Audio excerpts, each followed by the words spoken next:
নীল ষষ্ঠীর দিন মায়েরা ভুল করেও করবেন না এই 5টি কাজ, নতুবা হিতে হবে বিপরীত।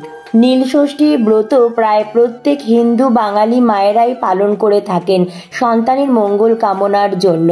ধর্মীয় বিশ্বাস অনুযায়ী নীল ষষ্ঠীর ব্রত করা হয় দেবাদিদেব মহাদেবের উদ্দেশ্যে। নির্জলা উপবাস রেখে পুজো অর্চনা করলে এবং সন্ধেবেলায় নীলের ঘরে বাতি দিলে দেবাদিদেব মহাদেব অত্যন্ত প্রসন্ন হন এবং প্রত্যেক মায়ের সকল মনস্কামনা পূরণ করেন। মূলত তার সন্তানের মঙ্গল করেন এবং তাদের দীর্ঘ জীবন প্রদান করেন। তাদের জীবনে তাদের কর্মক্ষেত্রে যদি কোনো বাধা বিপত্তি থাকে সেটিও দূর করে বাবার আশীর্বাদে। তাই প্রত্যেক মায়েরাই নীল ষষ্ঠীর ব্রত পালন করে থাকেন। বলা হয় যে একবার নীল ষষ্ঠীর পুজো শুরু করলে আজীবন মায়েদের নীলের পুজো করে যেতে হয়।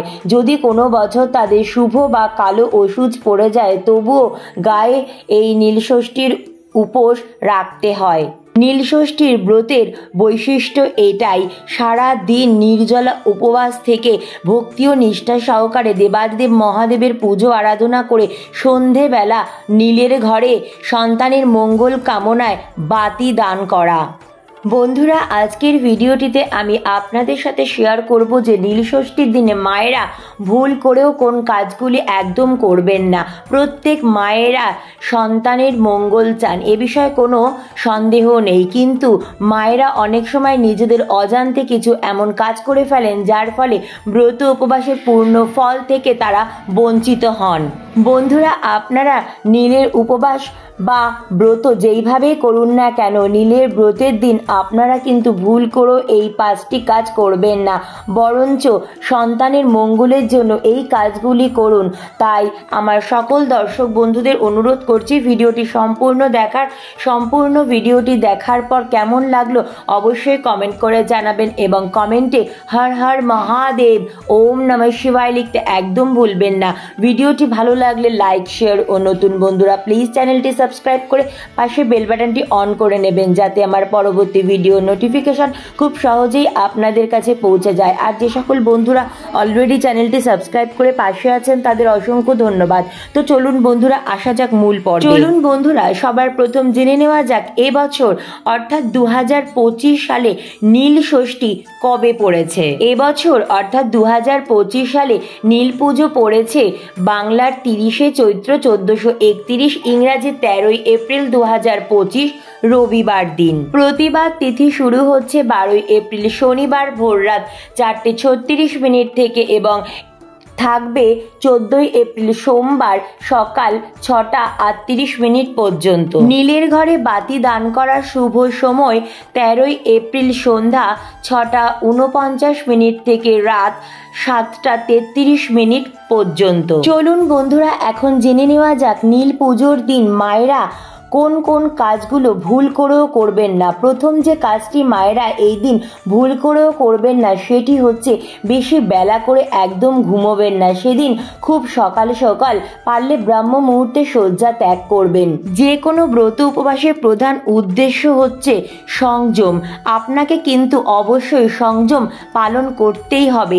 নীল ষষ্ঠীর দিন অবশ্যই আপনারা চেষ্টা করবেন ব্রাহ্ম মুহূর্তে, অথবা যদি ব্রাহ্ম মুহূর্তে ওঠা সম্ভব না হয় তাহলে অন্তত পক্ষে সূর্যোদয়ের আগে শয্যা ত্যাগ করার এবং উঠে সূর্যোদয় দেখার চেষ্টা করবেন। বাসে বিছানায় বসেই হাত জোর করে দেবাদেব মহাদেবকে স্মরণ করে প্রণাম জানিয়ে দিনটি শুরু করবেন। ঘরবাড়ি ভালো করে পরিষ্কার পরিচ্ছন্ন করে নেবেন, সদর দরজাও ভালো করে পরিষ্কার পরিচ্ছন্ন করে জল ঢেলে দেবেন। এই দিন অবশ্যই চেষ্টা করবেন খুব সকাল সকাল স্নান সেরে নেওয়ার। পারলে অবশ্যই এই দিন গঙ্গা স্নান করুন, কারণ নীল পুজোর দিন গঙ্গা স্নানের অত্যন্ত মাহাত্ম্য রয়েছে। তাই অবশ্যই এই দিন আপনাদের বাড়ির নিকটবর্তী কোনো পবিত্র নদী বা গঙ্গায় অবশ্যই স্নান করুন। আর যদি সম্ভব না হয় সেক্ষেত্রে আপনারা বাড়িতেই স্নান সেরে নিতে পারেন, তবে স্নান সেরে শুদ্ধ বস্ত্র পরিধান করে নিজ মস্তকে ও পুরো বাড়িতে ভালো করে গঙ্গা জল ছিটিয়ে নেবেন।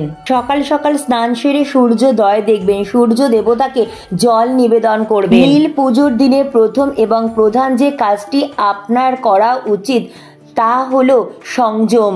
প্রত্যেক মায়েদেরই এই সংযম পালন করতে হবে। উপবাসের আগের দিন আপনাদের নিরামিষ অভিসান্ন গ্রহণ করতে হবে। উপবাসের আগের দিন যদি আপনারা আমিষ খাবার খেয়ে নেন তবে কিন্তু নীলের ব্রতের সম্পূর্ণ ফল আপনারা কোনো মতেই পাবেন না। এবং নীল পুজোর দিন শাস্ত্র মতে নিয়ম হচ্ছে সকাল সকাল স্নান সেরে সারাদিন নির্জলা উপবাস রাখা এবং সন্ধেবেলা ভক্তি ও নিষ্ঠা সহকারে দেবাদিদেব মহাদেবের পুজো আরাধনা করে নীলের ঘরে বাতি দান করে সন্তানের মঙ্গল কামনা করে নীলষষ্ঠীর ব্রতকথা পাঠ করে পুজো সম্পন্ন করা এবং তারপর জল গ্রহণ করা বা উপবাস ভঙ্গের নিয়ম রয়েছে। কিন্তু শারীরিক অসুস্থতার কারণে যদি আপনারা সারাদিন নির্জলা উপবাস রাখতে না পারেন তবে সকাল থেকে উপবাস রেখে বেলা 12টার পর দেবাদিদেব মহাদেবের ভক্তি ও নিষ্ঠা সহকারে পুজো আরাধনা করে নিতে পারেন। দেবাদিদেব মহাদেবের মাথায় জল ঢালার পর আপনারা পুজো সম্পন্ন করে নিতে পারেন এবং ব্রতকথাও পাঠ করতে পারেন। পুজো সম্পন্ন হয়ে যাবার পর আপনারা জল গ্রহণ অবশ্যই করতে পারেন, অর্থাৎ উপবাস ভঙ্গ করতে পারেন। এরপর আপনারা পুজোর প্রসাদ গ্রহণ করতে পারেন। এছাড়াও আপনারা নানা রকম ফল, মিষ্টি, দুধ, সাবু মাখা, ডাবের জল, ছাতুর শরবত, নুন চিনির শরবত বা বেলের শরবত আপনারা গ্রহণ করতে পারেন। এবং সন্ধেবেলা বাতিদানের যে শুভ মুহূর্ত রয়েছে সেই শুভ মুহূর্তের মধ্যে আপনারা নীলের ঘরে সন্তানের মঙ্গল কামনায় বাতি দান করবেন। খেয়াল রাখবেন নীলের ঘরে বাতি দান করার পরে কিন্তু আপনারা যে কোনো প্রকারের গরম খাবার খেতে পারেন। তবে চেষ্টা করবেন এই দিন ফলাহার করেই দিনটি কাটানোর। অনেকের পক্ষে শারীরিক অসুস্থতার কারণে হয়তো সারা দিন নির্জলা উপবাস রাখা সম্ভব হবে না। সেক্ষেত্রে আপনারা নানা রকম ফল, মিষ্টি, দুধ, শরবত, সাবু মাখা বা সাবুর তৈরি নানা রকম রেসিপিও গ্রহণ করতে পারেন। তবে খেয়াল রাখবেন আপনারা এই দিন খাবারে কিন্তু কোনোভাবে সাদা লবণের ব্যবহার করবেন না। সাদা লবণের পরিবর্তে সন্দব লবণ অবশ্যই ব্যবহার করার চেষ্টা করবেন। তাহলে নীল পুজোর দিন আপনারা প্রথম যে ভুল কাজটি একদম করবেন না তা হচ্ছে বেশি বেলা করে একদম ঘুমোবেন না। উপবাসের প্রধান উদ্দেশ্য হলো আলস্য ত্যাগ করা। আপনার শরীর থেকে আলস্যকে ত্যাগ করুন। সকাল সকাল ঘুম থেকে উঠুন এবং ঘর বাড়ি ভালো করে পরিষ্কার পরিচ্ছন্ন করে স্নান সেরে নিন। স্নানের পর অবশ্যই সূর্যোদয় দেখুন এবং সূর্য দেবতাকে জল অর্ঘ্য দিন। এতে আপনার সন্তানদের মঙ্গল হবে, তাদের ভবিষ্যৎ, তাদের কর্মজীবনের সমস্ত বাধা বিপত্তি দূর হয়ে যাবে। দ্বিতীয় যে ভুল কাজটি আপনারা নীল পুজোর দিন একদম করবেন না তা হচ্ছে আপনার সন্তানদের কোনো রকম খারাপ কথা বা কটু কথা বলবেন না বা তাদের সাথে কোনো রকম খারাপ ব্যবহার করবেন না। এতে করে কিন্তু আপনাদের নীল পুজোর ব্রতের ফল একদম বৃথা হয়ে যাবে। এই দিন শুধুমাত্র আপনার সন্তানদের নয়, পরিবারের প্রত্যেক সদস্যদের সাথেও এই দিন কোনো রকম খারাপ ব্যবহার করবেন না বা মনে আঘাত দিয়ে কোনো রকম কটু কথা বলবেন না। শুধুমাত্র আপনার পরিবারে নয়, আপনার বাড়ির বাইরেও আপনি এই দিন কারোর সাথে কোনো রকম খারাপ ব্যবহার করবেন না। আপনারা হয়তো মন্দিরে যাবেন পুজোর জন্য, সেখানে অনেক ভিড় থাকবে বা লাইনে আপনারা ঠেলাঠেলিতে তখন হয়তো মাথা গরম হয়ে যেতে পারে। এর ফলে হয়তো অন্য কোনো ব্যক্তিকে আপনি মনে আঘাত দিয়ে কোনো কটু কথা বলে দিলেন বা তাদের সাথে খারাপ ব্যবহার করে দিলেন। এটা কিন্তু আপনাদের জন্য অত্যন্ত অশুভ, কারণ এর ফলে কিন্তু আপনাদের ব্রতের ফল একদম বৃথা হয়ে যাবে। তাই এই দিন আপনার ব্যবহারে এবং আপনার কথার উপর অবশ্যই সংযত থাকবেন, কারণ ঈশ্বর কিন্তু নানাভাবে আমাদের ধৈর্যের পরীক্ষা নিয়ে থাকেন। মাদের কিন্তু অনেক ধৈর্যশীল হতে হয়। এই দিন আপনার সন্তান বা পরিবারের যে কোনো সদস্যের সাথে কোনো রকম খারাপ ব্যবহার করবেন না বা কটু শব্দ মুখ দিয়ে উচ্চারণ করবেন না এবং তার সাথে সাথে বাড়ির বাইরেও কিন্তু আপনারা কারোর সাথে কোনো রকম খারাপ ব্যবহার করবেন না।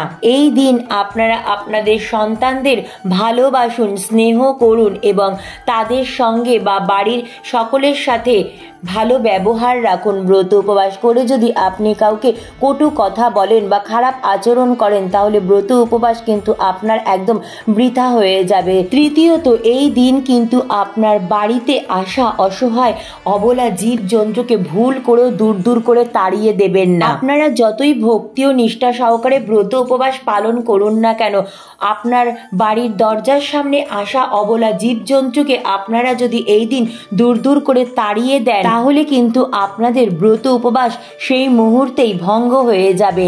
কারণ বন্ধুরা, পশু পাখিদের মধ্যেই রয়েছে স্বয়ং ঈশ্বরের আশীর্বাদ। দেবাদিদেব মহাদেবকে বলা হয় পশুপতিনাথ। তাই বন্ধুরা, যদি আপনার বাড়ির দরজায় কোনো কুকুর, গরু বা যে কোনো পশু পাখি যদি আসে, তাহলে তাদের নিজ সাধ্য সামর্থ্য মতো অবশ্যই কিছু খাওয়ান। এছাড়া আপনারা রাস্তায়ও অবলা জীবজন্তুদের কিছু খাওয়ান বা তাদের সাহায্য করুন। নিয়মিত পশু পাখিদের সেবা করলে আপনাদের উপর কিন্তু ঈশ্বরের আশীর্বাদ সদা সর্বদা বজায় থাকবে। চতুর্থত, যে ভুলটি আপনারা এই দিন একদম করবেন না, আপনাদের বাড়ির দরজায় যদি কোনো অসহায়, গরিব, দুঃখী, অসুস্থ, বিকলাঙ্গ, বৃদ্ধ বা কোনো শিশু যদি সাহায্য প্রার্থনার জন্য আসে, তাদের একদম খালি হাতে ফেরাবেন না বা তাদের সাথে খারাপ আচরণ করবেন না। নিজ সাধ্য সামর্থ্য মতো অবশ্যই তাদের কিছু খাওয়ান, তাদের সাহায্য করুন। এই দিন যদি কোনো দরিদ্র ব্রাহ্মণ আপনার দোরগোড়ায় এসে হাজির হয়, তাহলে অবশ্যই আপনার সাধ্য সামর্থ্য মতো তাকে সাহায্য করুন। বা যদি আপনি মন্দির প্রাঙ্গণে গেছেন এবং সেখানে ভিক্ষুক দেখেন, তাহলে অবশ্যই আপনি পুজো দেওয়ার পর আপনার সাধ্য সামর্থ্য মতো তাকে সাহায্য করুন বা কিছু দান করুন। হতে পারে তা অন্ন বা যে কোনো খাদ্য, বস্ত্র বা আপনার সাধ্য সামর্থ্য মতো কিছু অর্থ দিয়েও আপনি তাকে সাহায্য করতে পারেন। নিজের মনের ইচ্ছায় অসহায়, গরিব, দুঃখী মানুষকে যদি আপনারা সাহায্য করেন, তাহলে আপনাদের ব্রত উপবাসের ফল সম্পূর্ণ হবে। আর গরিব দুঃখী মানুষের আশীর্বাদ কখনো বিফলে যায় না। এর ফলে আপনার সন্তানের, আপনার পরিবারের মঙ্গল হবে। তার সাথে সাথে জীবনের সমস্ত বাধা বিপত্তিগুলো খুব সহজেই দূর হয়ে যাবে। এই নীল পুজোর ব্রত সন্তানের মায়েরাই মূলত করে থাকেন। তবে সন্তানের মঙ্গল কামনার জন্য, পরিবারের মঙ্গলের জন্য সকলেরই কিন্তু এই নিয়ম বিধিগুলো মেনে চলা প্রয়োজন। পঞ্চমত, এই নীল পুজোর দিন কিন্তু ভুল করেও কোনো রকম মাদক জাতীয় দ্রব্য বা নেশা জাতীয় জিনিস কিন্তু একদম গ্রহণ করবেন না। যারা ব্রত পালন করছেন তারা বাদে পরিবারের সকল সদস্যরাই কিন্তু এই দিন নিরামিষ আহার গ্রহণ করবেন। বাড়িতে বা বাড়ির বাইরে গিয়েও কোনো রকম আমিষ জাতীয় আহার গ্রহণ করবেন না। এছাড়াও এই দিন বাড়িতে কোনো রকম আমিষ জাতীয় জিনিস আনবেন না। এই দিন কোনো রকম তেতো জাতীয় খাবার, যেমন উচ্ছে, করলা, নিম পাতা বা যে খাবারটা স্বাদে তেতো, এরকম খাবার ভুল করেও খাবেন না। এছাড়া কোনো রকম পোড়া জাতীয় জিনিসও এই দিন একদম খাবেন না। এই দিন ভুল করেও কিন্তু আপনার বাড়িতে আসা অসহায়, গরিব, দুঃখী মানুষকে কোনো আমিষ জাতীয় খাবার বা আগের দিনের আমিষ জাতীয় বাসি পচা কোনো খাবার একদম দান করবেন না বা দেবেন না। সন্তানের দীর্ঘায়ু ও মঙ্গলের জন্য, পরিবারের কল্যাণের জন্য অবশ্যই এই নীলষষ্ঠীর ব্রত ভক্তি ও নিষ্ঠা সহকারে মেনে চলার চেষ্টা করুন। প্রার্থনা করি দেবাদিদেব মহাদেবের আশীর্বাদে আপনাদের সকলের মঙ্গল হবে। তো বন্ধুরা, আজকের মতো এইটুকুই। অনেক অনেক ধন্যবাদ ভিডিওটি দেখার জন্য। জয় শিব শম্ভু।